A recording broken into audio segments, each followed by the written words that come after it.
আসসালামু আলাইকুম সুপ্রিয় দর্শক, আপনারা দেখতে পাচ্ছেন যে বাংলাদেশ নির্বাচন কমিশন সচিবালয়ে একটা সার্কুলার নিয়ে আমি আজকে এসেছি আপনাদের সামনে। তো এটাতে ৩৬৯টা পদের সার্কুলার রয়েছে। এটা আবেদন সার্কুলার প্রকাশ হয়েছে আপনার 24শে সেপ্টেম্বর 2024 সালে। ওকে, আর এটা যদি আপনারা কেউ আবেদন করতে চান তাহলে আবেদনের লিঙ্ক এখানে দেওয়া আছে যে http://ecs.teletalk.com.bd এই ওয়েবসাইটে গিয়ে আপনাদেরকে আবেদন করতে হবে। তো আমরা এখন দেখব যে আসলে কতগুলো পদ এবং কোন কোন পদে কত সংখ্যক ফাঁকা আছে ইত্যাদি। প্রথমে দেওয়া আছে যে কম্পিউটার অপারেটর, এটা 13 গ্রেডের, এটাতে মাত্র একটা পদ। এরপরে ষাট লিপিকার, এটাতে 5টা পদ। প্রিয় দর্শক, একটা কথা বলি আপনাদেরকে যে যেগুলো পদে একটা বা দুইটা শূন্যপদ আছে এগুলোতে আবেদন না করার জন্য আমি পরামর্শ দেবো, কারণ একটা দুইটা পদে আবেদন করে চাকরি নিয়ে এটা আসলে অনেক কঠিন এবং অনেক বেশি প্রতিযোগিতাপূর্ণ হয় এই জায়গাগুলো। তো সেক্ষেত্রে আমি মনে করি যে যেগুলোতে 10টার উপরে শূন্যপদ আছে সেই সকল পদে আপনাদেরকে আবেদন করার জন্য আমি পরামর্শ দেব বা বলবো, কারণ একটা পদে আবেদন করে চাকরি নেওয়া অনেক কঠিন। সেই ক্ষেত্রে এইখানে 3টে পদ আছে, আপনারা দেখেন যে উচ্চমান সহকারী। উচ্চমান সহকারী এটা 14 গ্রেডের একটা চাকরি, এটাতে 21টা শূন্যপদ রয়েছে। এছাড়াও রয়েছে স্টোর কিপার, এখানে এটাও 14 গ্রেডের চাকরি এবং এটাতেও রয়েছে 14টা শূন্যপোস্ট। এছাড়া হিসেব সহকারী, এটা 14 গ্রেডের, এটাতে রয়েছে আপনার 13টা শূন্যপোস্ট। এই পদগুলোতে আবেদন করা অনেক বেশি ফলপ্রসূ হবে আমার চেয়ে। যেমন চিকিৎসা সহকারী, এখানে 2টা পদে 2টা লোক নেবে। সো এই 2টা লোকের মধ্যে আপনি আবেদন করলে কি মানে তীব্র প্রতিযোগিতা। অতএব এর চেয়ে 2টা পদ হচ্ছে আপনারা এই পদগুলো আবেদন করলে বেটার হবে। আচ্ছা, এখন উচ্চমান সহকারীতে যে যোগ্যতা চাওয়া হয়েছে এটাকে অনার্স পাস চাওয়া হয়েছে এবং একটা কম্পিউটার সনদ আপনাকে থাকতে হবে যে কোনো প্রতিষ্ঠান থেকে। আর স্টোর কিপারেও আপনাকে সেম কাহিনি, যে এখানে অনার্স পাস থাকতে হবে, তারপরে আপনার যে কোনো স্বীকৃত প্রতিষ্ঠান হতে কম্পিউটার বিষয়ে প্রশিক্ষণপ্রাপ্ত এবং এমএস অফিসে অভিজ্ঞতা থাকতে হবে। আর হিসাব সহকারীর ক্ষেত্রে আপনাকে কমার্স থেকে অর্থাৎ বাণিজ্য বিভাগ থেকে আপনাকে অনার্স পাস থাকতে হবে। আর তারপরে আপনার যে স্বীকৃত প্রতিষ্ঠান থেকে কম্পিউটার বিষয়ে প্রশিক্ষণপ্রাপ্ত এবং এমএস অফিসে অভিজ্ঞতা সম্পন্ন হতে হবে। আচ্ছা, এরপরে যদি আমরা দেখি নিচের দিকে রয়েছে আপনার অফিস সহকারী কাম কম্পিউটার মুদ্রাক্ষরিক, এটা 16 গ্রেডের চাকরি, এটাতে পদ সংখ্যা রয়েছে 167। হ্যাঁ, 167টা। তো এইটা অনেক বড় সংখ্যা মোটামুটি। আর এইখানে যে যোগ্যতা চাওয়া হয়েছে যে কোনো স্বীকৃত বোর্ড হইতে অনুন্নয়ন উচ্চ মাধ্যমিক সার্টিফিকেট বা সমমানের পরীক্ষা হতে, অর্থাৎ এইচএসসি পাস হতে হবে। আর কোনো স্বীকৃত প্রতিষ্ঠান হইতে কম্পিউটার বিষয়ে প্রশিক্ষণপ্রাপ্ত এবং এমএস অফিসে অভিজ্ঞতা এবং কম্পিউটার এমএস অফিসে ইমেইল ও ফ্যাক্স পরিচালনার দক্ষতা ও অভিজ্ঞতা থাকতে হবে। তারপরে 4 নম্বর বলা আছে প্রার্থীকে অবশ্যই কম্পিউটার মুদ্রা করে প্রতি মিনিটে বাংলায় 20 শব্দ এবং ইংরেজিতে 20 শব্দ গতি সম্পন্ন হতে হবে। তো অফিস সহকারী কাম কম্পিউটার মুদ্রা করে যদি আপনার কাঙ্ক্ষিত যোগ্যতা থাকে দেন আপনি আবেদন করবেন। আচ্ছা, এরপরে আমাদেরকে দেওয়া আছে গাড়ি চালক, এখানে 3টা পদ। তারপরে আছে ডেসপার রাইডার, এখানে 2টা পদ। তারপর রেস্ট হাউস কেয়ারটেকার, এখানে একটা পদ।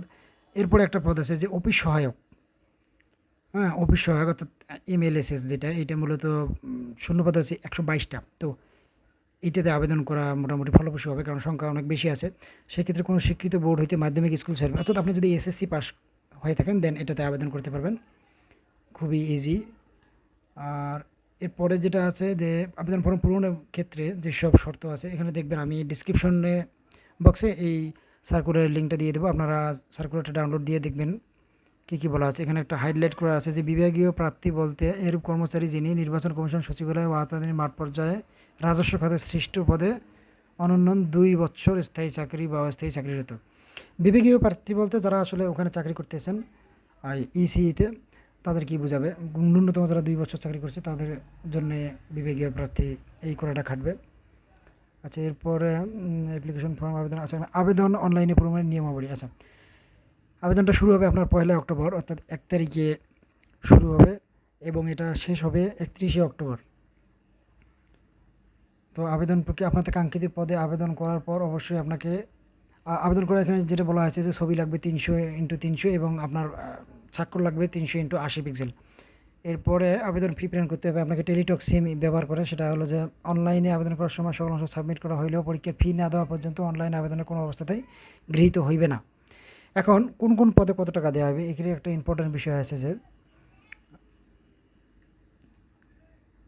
ক্রমিক নং 1 হইতে 10-এ উল্লেখিত আবেদনের ক্ষেত্রে পরীক্ষার ফি বাবদ 200 টাকা এবং টেলিটকের সার্ভিস চার্জ বাবদ 23 টাকা, অর্থাৎ 1 থেকে 10 নং পদে আপনাকে আবেদন করতে 230 টাকা খরচ হবে। এরপর ক্রমিক নং 11 হইতে 15 উল্লেখিত পদে আবেদনের ক্ষেত্রে পরীক্ষার ফি বাবদ 100 টাকা এবং টেলিটকের ফি মানে চার্জ বাবদ 12 টাকা, সর্বমোট 112 টাকা অনধিক 72 ঘন্টার মধ্যে আপনাকে দিতে হবে। অর্থাৎ আপনি অ্যাপ্লিকেশন করার 72 ঘন্টার মধ্যে আপনাকে টাকাটা জমা দিতে হবে। তাহলে মোটের উপর হচ্ছে 1 থেকে 10 নম্বর পদে আপনার যাবে 230 টাকা, 223 টাকা, এবং 11 থেকে 15 নম্বর এই পদে আপনাকে খরচ যাবে আপনার 112 টাকা। এরপরে আপনি টেলিটক সিম থেকে আপনি টাকা জমা দেবেন, সেটা হলো ইসিএস, তারপর একটা স্পেস দেবেন, তারপর ইউজার আইডি লেখার পর 160 সেন্ড করবেন, দেন ফিরতি মেসেজে পিন পাঠাবে। পিন অনুযায়ী এখানে নিয়মটা দেওয়া আছে, কোনো সমস্যা নেই। এরপর প্রবেশপত্র প্রাপ্তির বিষয়টা বলা হয়েছে যে আপনার যখন পরীক্ষার ডেট আসবে অবশ্যই আপনার মোবাইলে একটা মেসেজ দিবে, দেন মেসেজ পাওয়ার পর আপনাকে এই ওয়েবসাইটে ঢুকতে হবে। সেটা দেওয়া আছে www.ecs.teletalk.com.bd। এই ওয়েবসাইটে ঢুকে এবং প্রার্থীর আবেদনপত্র প্রদত্ত মোবাইল নম্বরে এসএমএসের মাধ্যমে জানানো হবে, এবং অনলাইনে আবেদনপত্রে প্রার্থীর প্রদত্ত মোবাইল নম্বর পরীক্ষা সংক্রান্ত যাবতীয় যোগাযোগ সম্পন্ন হবে। বিধায় উক্ত নম্বরটি সার্বক্ষণিক সচল রাখা, এসএমএস পড়া এবং প্রাপ্ত নির্দেশনা সমূহ তাৎক্ষণিকভাবে অনুসরণ করা বাঞ্ছনীয়। অর্থাৎ আপনি যে নাম্বারটা আবেদন করার সময় দিবেন এই নাম্বারটা সবসময় অ্যাক্টিভ রাখবেন, কারণ বিভিন্ন সময় হয়তো বা কখন যে সময় পরীক্ষা হয় বা ভাইবা বা লিখিত পরীক্ষা বিভিন্ন নির্দেশ বলি ওই নাম্বারে আপনাকে তারা মেসেজ দিবে। তো এরপরে আমরা যদি নিচে দেখি একটু, এরপর ডিক্লারেশন, মোটামুটি এটা হলো শেষের অংশ সার্কুলার। তো ঠিক আছে দর্শক, আপনাদেরকে দেখালাম যে কীভাবে কোন কোন পদে কতগুলো সার্কুলার মানে শূন্যপদ রয়েছে। তো ধন্যবাদ, ভালো থাকবেন। আর ডিসক্রিপশন থেকে এই সার্কুলারটা অবশ্যই আপনারা ডাউনলোড করে নিয়ে দেখবেন।